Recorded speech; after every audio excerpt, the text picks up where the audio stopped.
The Kiosk of Mano. On a sunny Sunday morning, after a rainy night in Padua in October, Detective Alberto was in charge to solve the mystery of the murder of Antonio Mano. Antonio's body was found in the car in front of the kiosk. Mrs. Mano was a middle-aged woman. When she was wiping her tears on her cheeks, said, "Oh, that too. Please find the murderer. Who would want to kill my husband? He was a decent man. He had no enemies. He had a lot of friends." Antonio Mano was a manager in a bank. He was 45 years old. He and his wife never had children. He had a very good salary. He owned a big kiosk on the bank of the Baciglione River. They had a lot of people who worked in the house. Laura Mano and he had been married for 15 years. When was the last time you saw your husband, ma'am? On Saturday morning, he had his breakfast and went to the Eugenian Hills to visit her mom, but he never came back. Did you have any arguments before he left? No, we never had arguments. He usually visits her mother on the weekends. Alberto thought that after he questioned the people who worked in the house, he should go and visit Mr. Mano's mother in the Eugenian Hills. Teresa was a young woman, although she looked older than her age. She was working at the kiosk for about 2 years. She was the maid at the kiosk. She was so nervous when she sat on the chair in front of Alberto. Have you noticed anything weird with Mr. Nano recently?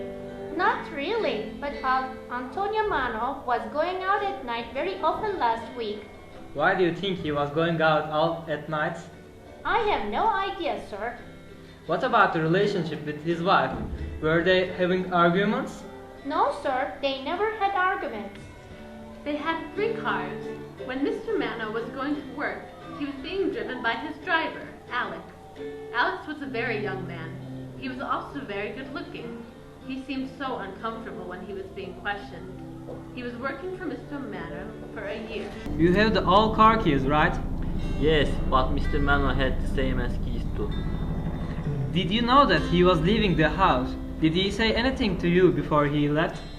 No, on Friday I drove him to work and home at 6 o'clock.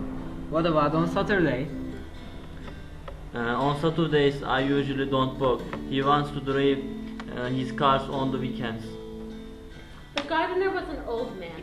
He was in charge of the beautiful garden and the trees for more than 10 years. He was also the distant relative of Mr. Mano. They were good friends also. You found Antonio Mano dead in the car and called the police, right? Yes, sir. He was a good man. He worked a lot, but for about a year he changed a little. What do you mean with that? I don't know. He used to chat with me very often, but he stopped sharing things with me. I had known him since his childhood. He was a good man. After Alberto made a deep investigation around the kiosk, he headed to the Eugenian Hills to talk with his mother. Her house was full of her friends. She was still crying. Alberto asked kindly to have time to answer his questions. When was the last time did your son come here? He was here yesterday. He was alive yesterday. Why was he killed? Who might want to kill him? He had no enemies. Did you notice anything suspicious with him?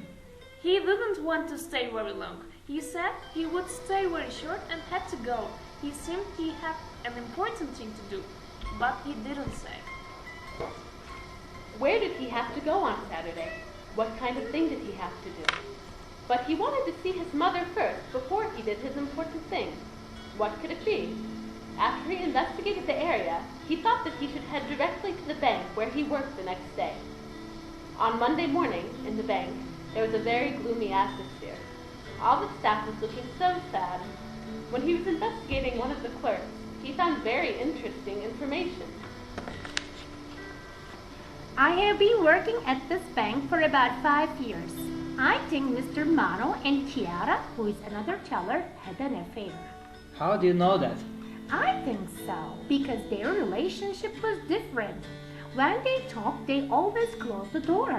When we arrived at his office, when she was there also, they always stopped talking. One day, I noticed that she cried in his office. because she had red eyes when she was out. Also, she was always wears lipstick. When she was out, her lipstick was gone. I think something was going on between them for a long time. She looked so tense at work last week. By the way, Chiara is married too. Chiara was a very beautiful woman. She had 2 children, but her husband was out of a job, so she was feeding her family. Was she really in love with him? It became more complicated to solve this puzzle. She was trembling when she was talking. How long have you been working at this bank? For about 1.5 years. What can you say about Mr. Mano? What kind of boss was he for you? He was a nice gentleman. He was very kind to us. Did you have any arguments with him? No? Alberto was hungry and he went to the nearby pizzeria near the car park of the bank. He noticed that Mr. Mano's car lot was empty. He could be alive today, but he wasn't. After he finished his pizza, he had a cup of espresso and lit his cigarette. When he was going past the parking lot again, he noticed something so familiar. He called his co-workers to go to an address and investigate. After he finished his second espresso, he got a call, which made him so satisfied because he solved the puzzle. Then, he directly went to the kiosk. He was again sitting next to Laura Mano. I know you are in love with Alex, but neither you or nor he killed Antonio Mano. Oh, that too. It was a secret. My husband was working a lot. He never spent his time with me. It wasn't my fault. I was so lonely. Alex made my life very different. I'm so sorry. If Alex didn't kill him, who killed him then? At first, I thought Alex was the murderer because I found your photo in Alex's room. I thought that he might be the murderer, but he wasn't. Your husband had an affair as well with Chiara Caprosi at the bank. Oh, really? I didn't know that there was another woman. No, you didn't, because you were in love with Alex. Antonio Mano knew that. He felt very sorry when he learned that you were in love. Man can understand this. I'm so sorry. We tried to hide it. Chiara is a beautiful woman. She's very attractive. She's in love too. Your husband's affair started after you and Alex fell in love each other. Did she kill him? No, her husband did. Her husband understood that he had an affair. He doesn't have a job. He's also an alcoholic. They are also in need of money. When he understood that his wife was with her rich boss, he wanted to ask money from him. They used to give him money to shut up. Last time, when you asked money, he asked a very big amount. It was about a week ago. He was going out to find some money. He said it was going to be the last time. Their meeting point was the Eugenian Hills. Your husband went to Eugenian Hills to give the money to Chiara's husband. But he couldn't collect the whole money. It was just the half of the amount he could bring. How did he kill him? Mr. Mano and Chiara's husband met in the Eugenian Hills near the Allstone mine. Because I investigated the tires of his car that there were some small stones which are particularly from Eugenian Hills. It was so incredible coincidence that Chiara's tires had the same small stones. But she was at home on Saturday night with her children. We talked with her neighbors. They said she was talking on the telephone too loudly, but they couldn't hear very well. They said that her tone of voice was too anxious. But he was alive when he drove back home, wasn't he? Yes, he was. But how did he kill him? Chiara's husband used to be the guard at the mine. You know, it's a museum right now. There is a variety of stones in the museum. They fired him when he became an alcoholic. He spent his nights by reading about the stones. He learned that some stones can be poisonous when somebody inhales their dust.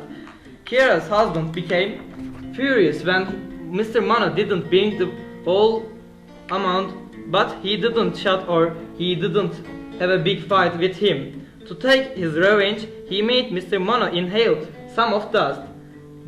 Therefore, the new guard of the museum didn't hear anything outside the mine. He said that he only heard 2 cars parked in the distance and 2 men talked. Then they left some time later. The poison started to affect him on his way home. He felt worse when he was driving. When he was able to reach the kiosk, he fainted and then he died in his car. Alberto solved another mystery. It was time he had a nice espresso at the Cafe Pedrotti and enjoyed the last warm days in Padua before the cold winter came.